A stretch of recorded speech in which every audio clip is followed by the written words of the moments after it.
Bismillahirrahmanirrahim. Assalamualaikum warahmatullahi wabarakatuh.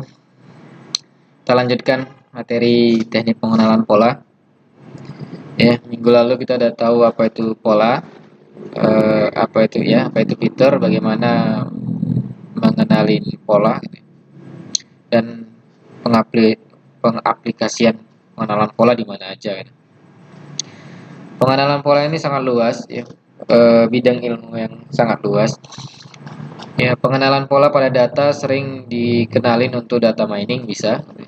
Data mining itu termasuk mengenali pola, ya, atau menggali data, ya, untuk dikenali polanya untuk dimanfaatkan. Itu salah satunya bisa ada pengenalan pola. Kalau di image processing nanti larinya ke PC komputer. Ya, PC komputer itu bagaimana mengenali objek di dalam sebuah gambar, ya, itu pola juga.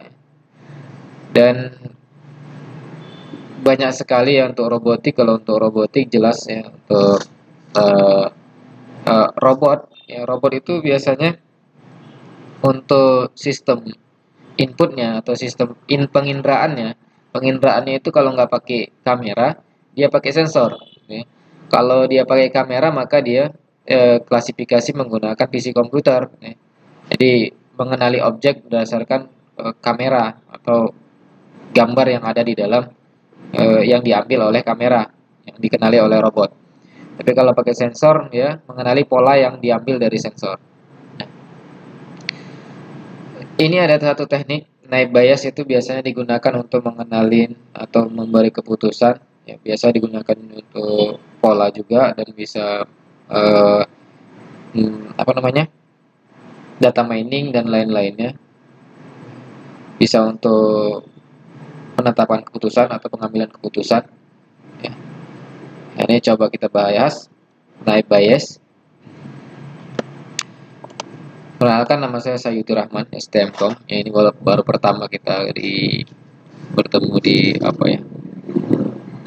jalur virtual. Naive Bayes Classifier adalah metode classifier yang berdasarkan probabilitas dan teorema Bayesian dengan asumsi bahwa setiap variabel X bersifat bebas. Ya, jadi intinya, ya, pola itu kan kita klasifikasi, itu classifier, ya. Classifier itu nama pengklasifikasiannya, yang mengklasifikasi siapa. Misalnya naik naik naik bias classifier, atau nanti ada CNN classifier, ada back propagation classifier, dan macam-macam. Ini satu teknik untuk mengklasifikasi atau mengkelaskan. Misalnya kita mau mengenali seseorang, ya, dari wajahnya ini siapa gitu, ya, untuk klasifikasi atau mengklasterkan atau mengenali, ya, klasifikasi. Jadi variabel X, ya, variabel atau yang penentu keputusannya, misalnya dalam fiturnya lah gitu ya, fiturnya misalnya dalam wajah manusia ada mata, hidung, mulut gitu ya, itu X-nya. Nah, diklasifikasi sebagai apa, misalnya C-nya, klasifikasinya itu apa, misalnya ucok gitu ya, butet gitu ya, itu klasifikasinya dari fitur yang diberikan, X fiturnya. Nanti C klasifikasinya itu adalah target atau kemana data kita bawa mau mengenali apa gitu ya. Dengan kata lain, naive Bayes classifier mengasumsikan bahwa keberadaan sebuah atribut atau variabel tidak ada kaitannya dengan keberadaan atribut variabel yang lain. Nah, dia tidak mempengaruhi, ya. Salah satu atribut itu tidak mempengaruhi atribut yang lain. Ya, misalnya ini, ya, jeruk nih. Jeruk ini nih, ini merah tidak mempengaruhi bentuk, ya. Warna itu nggak mempengaruhi bentuk, ya, dan nggak mempengaruhi diameter. Ini independen sini variabelnya. Tapi apel itu bentuknya ini, ya, warnanya, variabelnya itu warna merah, bulat, ya, diameternya 5 cm, misalnya seperti itu. Dan lain-lain. Nah, ini X-nya nih, X1, X2, X3. Ini C-nya. C-nya kalau di sini C-nya ada 3 ya, C1, C2, C3. Diklasifikasikan sebagai apel, jeruk, dan pisang, ya. C3. Nah, itu naive Bayes classifier ya. Karena asumsi atribut tidak saling terkait, conditional independent, maka ini rumusnya. X ini tadi variabel atau fiturnya. Ya, kalau dia pisang tadi ya fiturnya itu ada ada warna, bentuk dan diameter gitu ya. Masing-masing punya. Nah, ini apanya? Fiturnya. Ini dia diklasifikasi sebagai apa? Ya, klasifikasi sebagai apel, jeruk, pisang. Kalau C-nya I. Kalau ada 3 berarti C1 sampai C2 C3. Nah, ini sigma K1 sampai N P peluang X yang menentukan C1 CI. Apabila PX CI dapat diketahui melalui perhitungan di atas, maka kelas label dari data sampel X adalah kelas label yang memiliki peluang X terhadap CI dikali peluang CI maksimum. Ini mana peluang yang paling maksimum di ini, itu yang menjadikan sebagai keputusan bahwa dia masuk ke dalam klaster ini gitu ya. Ya, jadi kalau misalnya misalnya ada 3 tadi, dapat di apel dia 0,1, jeruk 0,2, pisang 0,3, berarti bahwa fitur yang kita berikan itu adalah sebenarnya pisang gitu ya. Karena ini 0,1, 0,2, 0,3 ini yang paling tinggi. Berarti eh, diasumsikan itu sebagai pisang atau diberi label atau diklasifikasi itu sebagai pisang. Nah, di mana yang paling maksimum itu yang jadi klasifikasinya. Contoh, ini ada dataset, ada age, income, student, credit rating, ini by computer. Klasifikasinya adalah di by computer, C1 untuk yes, C2 untuk no. Dan ini adalah fiturnya, ya, fitur-fiturnya atau X-nya atau atributnya atau variabel-variabelnya untuk menentukan by computer atau no ya. Yes atau no. Ya, yang lebih kecil 30, high, no, fair, dan selanjutnya. Nah, ini kita dari data yang ada ini, kita cari berapa sih X lebih kecil 30, ini berapa datanya.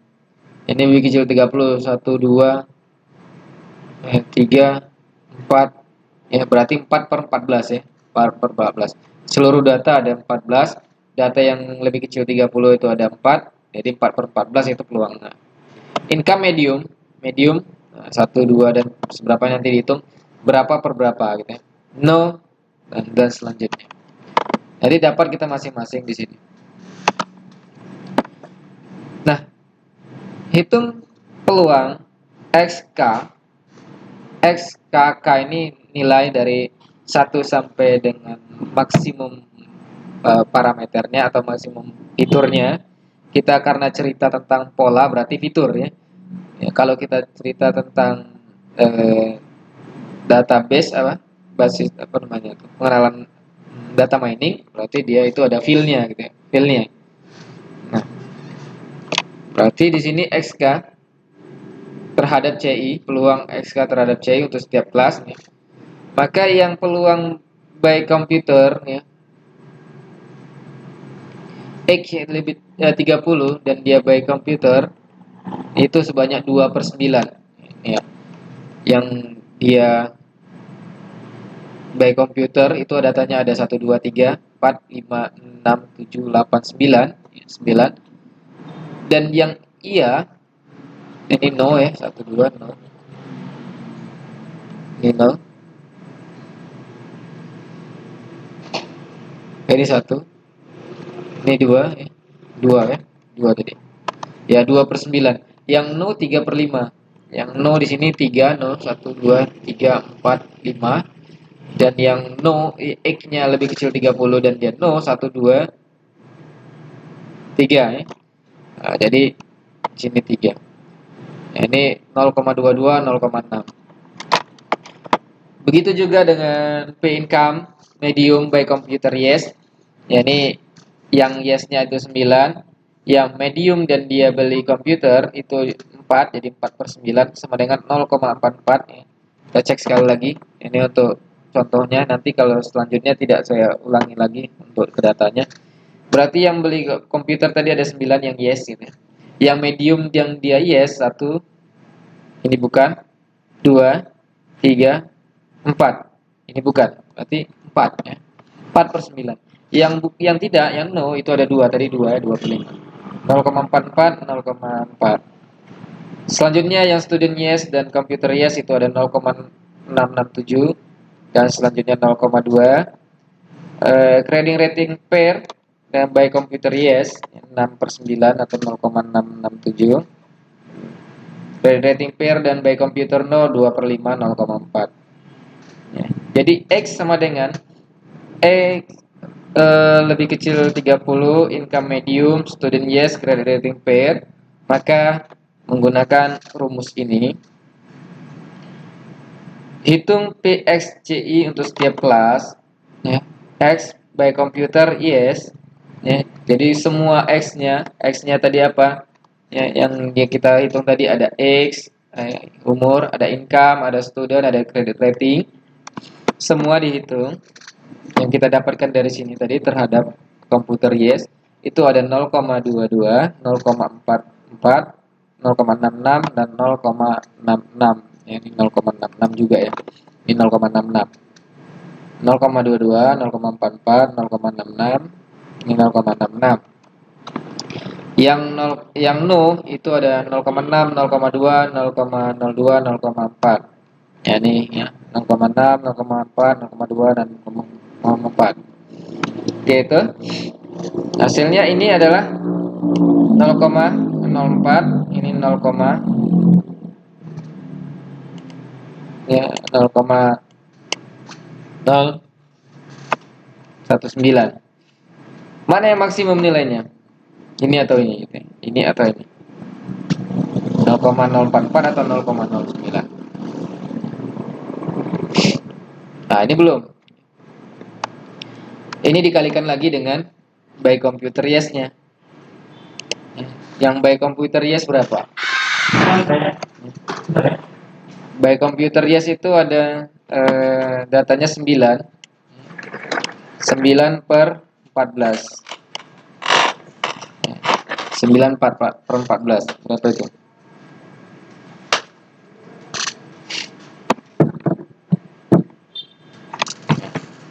9 per 14 dikali dengan ini, dikali dengan ini ya. Jadi